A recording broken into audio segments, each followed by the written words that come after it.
নমস্কার বন্ধুরা, আজ বানাবো মাছের তেল দিয়ে আলু, খসলা শাক ও বেগুনের চচ্চড়ি। তোমরা ভিডিওটা স্কিপ না করে পুরো দেখতে থাকো। সবার প্রথমে কেটে নিচ্ছি টমেটো কাটা হয়ে গেলে কেটে নেবো দুটো আলু। মিডিয়াম সাইজের দুটো আলু কেটে নিচ্ছি এখানে।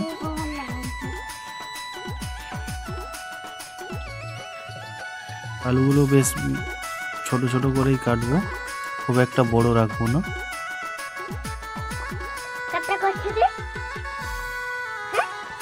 তারপর কেটে নিচ্ছি এখানে বেগুনগুলো। 300 গ্রাম বেগুন নিয়েছি এখানে। বেগুনগুলো দেখে দেখে কেটে নেব। আরেকটা জিনিস, যখনই তোমরা সবজিগুলো কাটবে সব ধুয়ে কাটবে।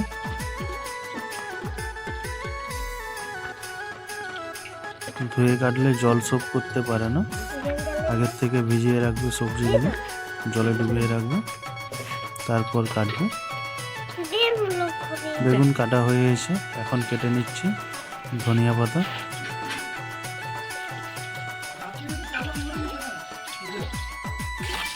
তারপর কেটে নিচ্ছি খসলা শাক। খসলা শাকগুলো 2-3 বার ধুয়ে নেবে, কারণ শাকে প্রচুর বালি থাকে। আমি 3 বার ধুয়ে নিয়েছি।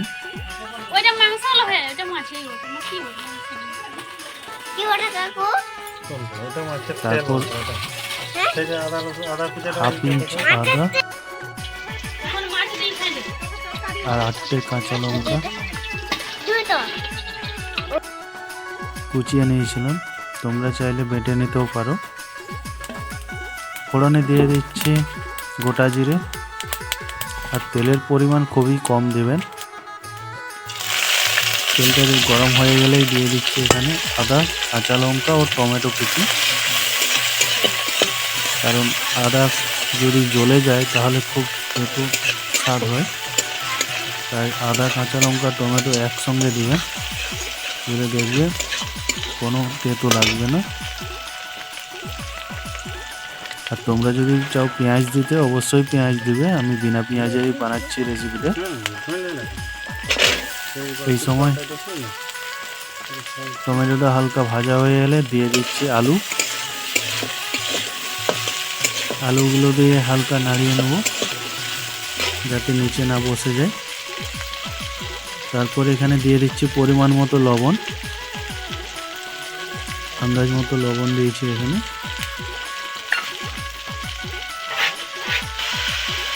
লবণটা দিয়ে হালকা ভেজে নেব।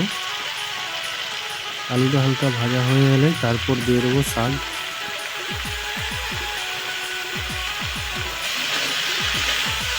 শাক দিয়ে 2-4 মিনিট লাগলেই দেখবে শাকটা থেকে জল বেরিয়ে অটোমেটিকলি জল মরে যাবে আর শাকটাও সেদ্ধ হয়ে যাবে। এই সময় দিয়ে দিচ্ছি 1 চামচ হলুদ গুঁড়ো। চামচটা আমার খুবই ছোট ছিল, তাই 2 চামচ দিলাম এখানে। 1 চামচ হতে হলুদ গুঁড়ো আর হাফ চামচ লঙ্কা গুঁড়ো দিয়ে নাড়িয়ে নেব। বেশ ভালোভাবে মিক্স করে নেব। দেখে তোমরা বুঝতেই পারছো যে খুব একটা তেল নেই এর মধ্যে। কোনো মতে আলুটা ভাজা হয়েছে হালকা, কোনো তেল নেই এর মধ্যে। যখন দেখবে হালকা বসতে আরম্ভ করেছে নিচে, সেই সময় দিয়ে দেব মাছের তেলটা। আমি এখানে কাতলা মাছের তেল নিয়েছি এখানে। তোমরা চাইলে যে কোনো মাছের তেল দিয়েই বানাতে পারো। দিয়ে 2 মিনিট ভালোভাবে নাড়িয়ে নেব। ভালোভাবে মিক্স করতে হবে এখানে।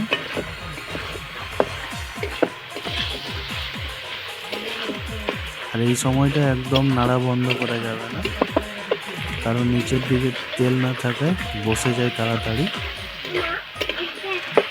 তাই অনবরত নেড়ে যেতে হবে এই সময়।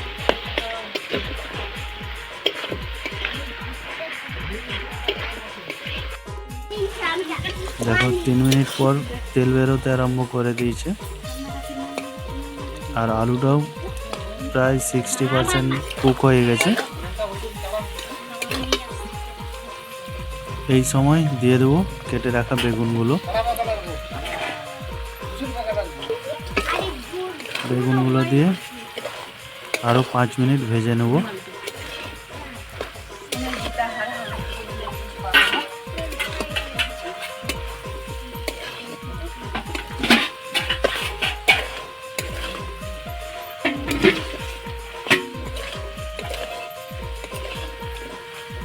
বেগুনগুলোকে ভালোভাবে নাড়তে হবে যেমন নিচে না বসে যায়। আর লবণটা আগেই দিয়ে দিয়েছি।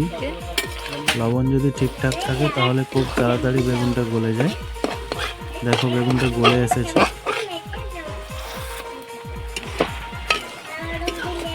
আরও 5 মিনিট ভালোভাবে বেগুনটাকে কষিয়ে নেব। দেখো 5 মিনিট পরে বেগুন পুরো গলে এসেছে। মাছের তেল থেকে বেগুনের তেল ছেড়ে দিয়েছে।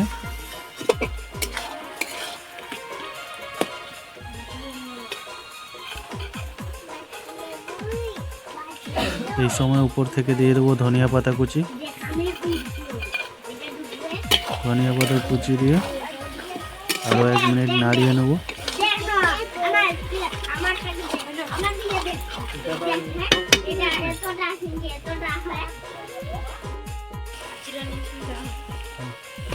তৈরি হয়ে গেছে আমাদের সবজি।